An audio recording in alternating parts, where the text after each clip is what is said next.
next to me. He's like, Oh, did he? son, you weren't here yesterday, right? Oh, did he take South Africans? Yeah. Right. Yeah. We got him for That's two. what we can type in that. I have like 400,000 miles and counting. So. It's kind of thin though. All right, let's talk about a little more rehash of what we were talking about the last few days, and then talk about some labor's response. And tomorrow we'll also continue the discussion of labor's response to industrialization. It's an important packet.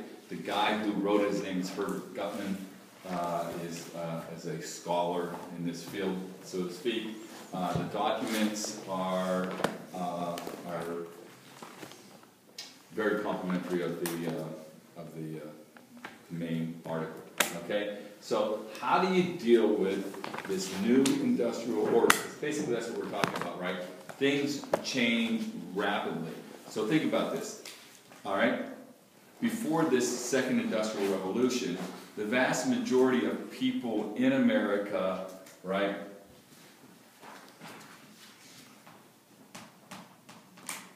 owned their labor. You understand what I mean by that? Yeah. Slave. Huh? No, they Except like own. slaves. Well, they own them like they were either like a farmer, like You were a farmer, or yeah, you were shopkeeper, self-employed, you were a yeah. shopkeeper, or a skilled artisan, or something like that, right? So if you're a farmer, if you're a skilled artisan, or something like that, right? Chances are, you work for yourself. Now you might have an employer or two, but the reality of it is that, if you were a shoemaker, let's say, right? You were a gunsmith, right? Or a barrel maker, whatever it may be, right? A cooper, so to speak, right? If you had this, you owned your labor. So in other words, what you produced, you owned. And therefore you could do what with it? sell it. Sell it. So you set your hours, right? You set your working conditions. You set the pace of your work, right? That was all owned by you, right? You had ownership. That's the freedom that you had as an individual, okay? The new industrial order changed that, right? The second industrial revolution that took place in the United States, right?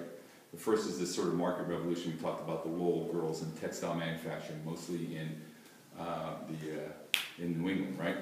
The second one is a different, a different deal, so to speak, right? So we have now a place where you, the worker, no longer own your labor. Who owns your labor? Well, your employer does, right? So you enter into an agreement with him. You agree to work for Mr. J.D. Rockefeller, Mr. Andrew Carnegie, Mr. Cornelius Vanderbilt, Mr. James Buchanan Duke, whoever you decide to go to work for, right? Mr. U.S. Steel Corporation, Mr. Standard Oil Corporation, Mr. McCormick, Reaper Manufacturers, right? Whoever you decide to go to work for, Pennsylvania Railroad, right? You agree to certain terms. And the reality of it is, what you produce, you don't own anymore. You don't own it. Okay? You don't own what you produce. Who owns it? J.D. Rockefeller. Right. The employer owns it. As a result, you also don't own, since you don't own the product, if the product sells, you don't own the profit. That's the new industrial order.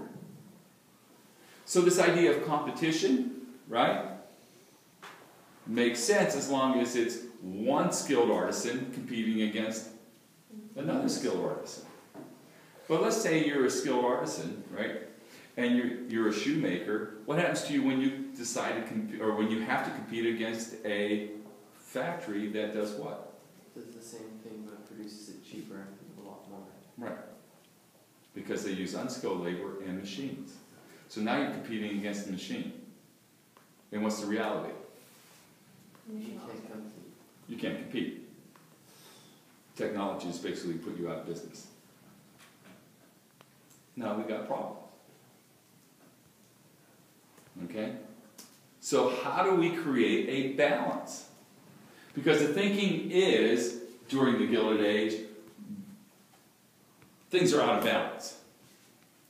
Right? There's too much wealth concentrated in too few hands.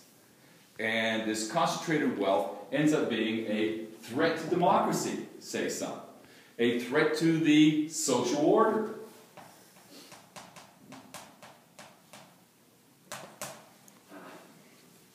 So, how do we restore balance? Yeah. Socialism? Well, sure, because, I mean, and in fact, isn't unionization a form of what?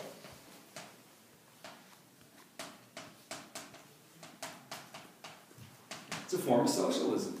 That's how we're split, because, in what way is unionization a form of socialism? What are unions asking to do?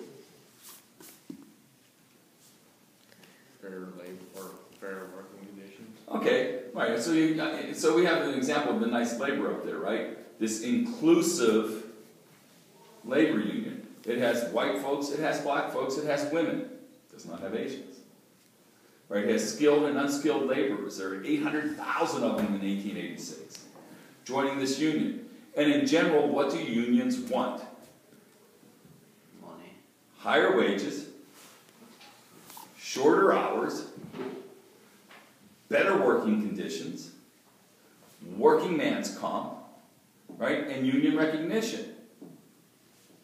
So, higher wages may mean that, your per hour wage goes up, and the number of hours you work goes down. So if you're making 60 bucks a week, right, working 60 hours a day, 60 hours a week, right, they would like to reduce that to a 40-hour work week and an 8-hour day.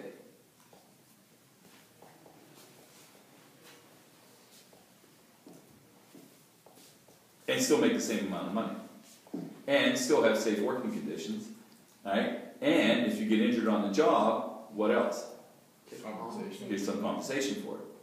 The question is, who's going to pay for all this? Right? So that's what unions want. Look at the National Football League Players Association. Right? That's a union. Who are the employers? The owners. So you have an employer-employee relationship. What would the owners like to do with each one of their employees? Have them pay for free. Pay them less. Well, sure, they'd like to drive down wages, right? And benefits. They would like to drive down wages and benefits. And would like to do what with each player? Kind of expand their potential. What do you mean by expand their potential? Like, whatever potential each worker has, they want to. Well, sure, they want to, because that improves efficiency, so for sure, and that allows them to put on a better product, right? Although there's not necessarily financial incentive necessarily to put on a good product, because you can still make a tidy profit in the National Football League and lose every game, and not even have anybody in the stands because of television contracts and other things too. That's a different story. But you're right. I mean, theoretically, you're in it to win it, and you want to create a better player, sure. But they would also, when it comes down to wages and salaries and benefits, right? What would each owner like to do with each player? Pay them less. Obviously, right? Longer contracts. They want to have individual contracts, not collective contracts, not union contracts. So that each player then would do what? Would be free to do what? Themselves. Yeah. Survival of the fittest, right? So it is your individual responsibility as an individual player to go in and negotiate an individual contract.